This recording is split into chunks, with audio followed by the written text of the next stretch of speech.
With his announcement, Joe Biden joins a rare group of sitting presidents who chose not to seek re-election. I shall not seek,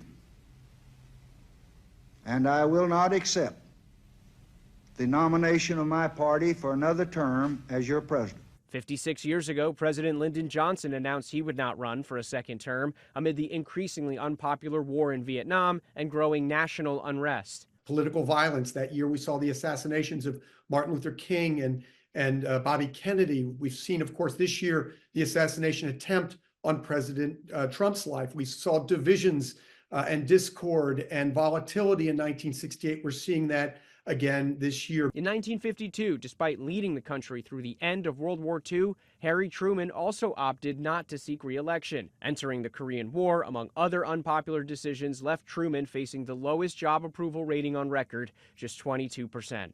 I have served my country long and I think efficiently and honestly. I shall not accept a renomination.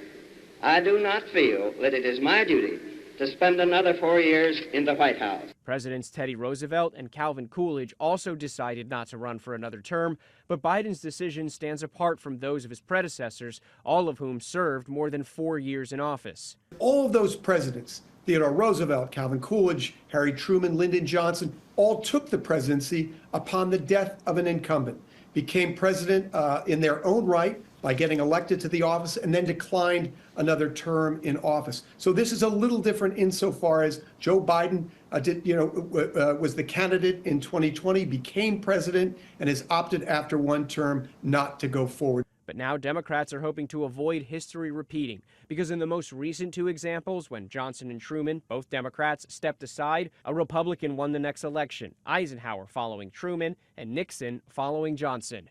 Andrew Dimbert, ABC News, New York.